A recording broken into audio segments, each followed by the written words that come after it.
Hi there, my name is Nonye Mike Nnaji, and I am a therapist in training with the Institute of Counseling Nigeria here in Lagos. And I'm so happy that today we are talking about something really crucial to the development, of our country and our nation, Nigeria. If we want to see our society evolve into a more healthy and empathic society, have a community, an ecological and ecosystem of people helping one another, lifting one another up. So we must talk about professional counseling in Nigeria. Statistics: 60 million Nigerians are suffering and struggling with one mental health issue or the other. And guess what? There are shortage of professional counselors to handle this. So let's project a little.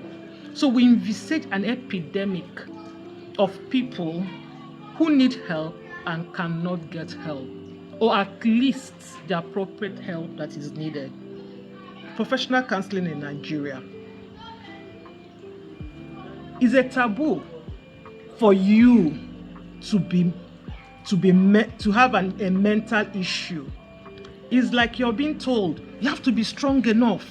Kunye there, man it up. You don't have to.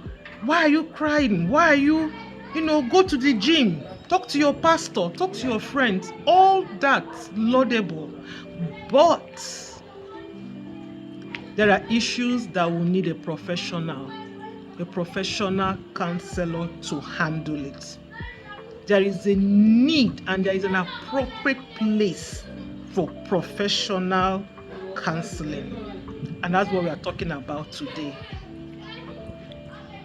It's okay to lean on friends, it's okay to lean on religious leaders, and it's even okay to lean on our spouses and our parents. But those people might not have the adequate skill needed to handle your psychological and mental health issues. And then that begs the question, and I think the stigma that surrounds counseling and therapy, as it were, is really the place of why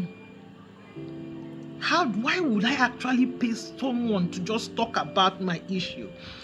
Or I'm not really going through a severe mental health issue. But then again, professional counseling does not involve and does not in any way, is not anchored around severe mental health issues, as it were. It's as mundane, if we can use that word, as a breakup, as a heartbreak.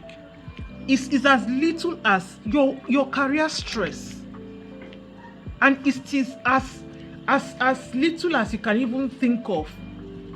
You can't just sleep at night. And you're triggered by some latent, you're triggered by things and you don't know why you're being agitated, why you're agitated all of a sudden at the mention of certain things.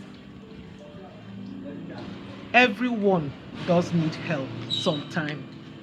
So professional counseling is important. Let's even talk about the trickle effect of counseling.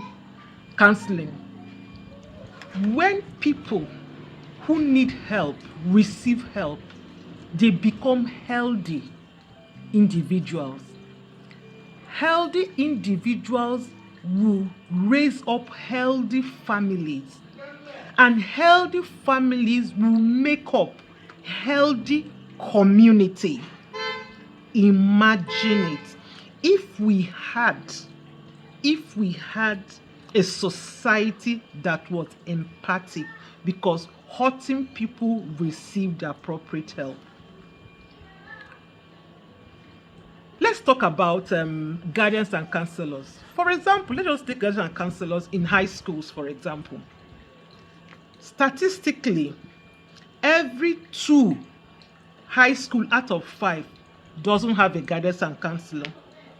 And every 3 schools out of the 5, the students don't really know the need of a counselor.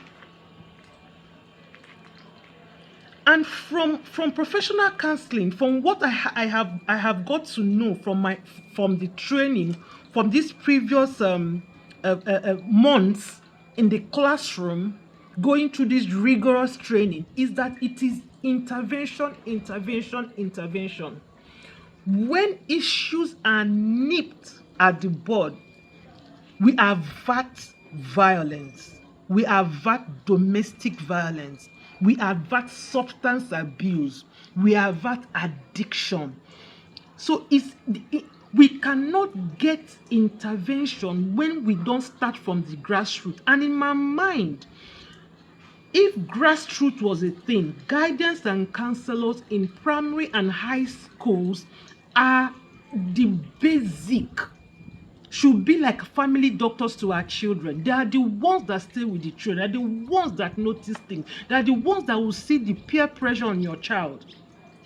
And it was actually through this training for the past few months that I have come.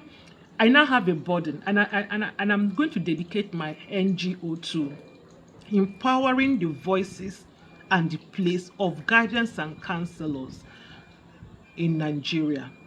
I believe in one community at a time, one territory at a time, one society, one group of people at a time. But we can actually do make a change where we are.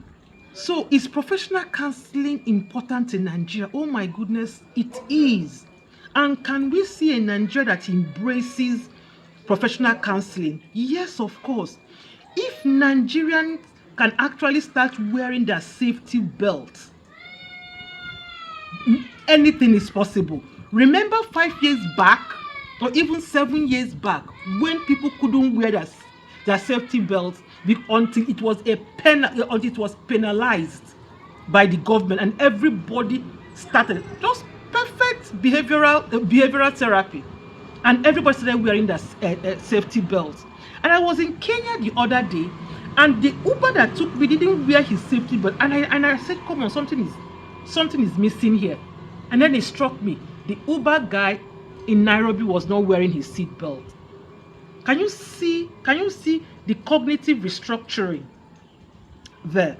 So I believe that if we put the appropriate structures in place, the idea of a counselor as your normal GP will actually be embraced. Awareness, education, orientation, more of it, when we will get there. But definitely, professional counseling is needed in our society. A healthy individual makes a healthy family, and a healthy family will birth a healthy nation. And once again, Nonye Mike Nnaji.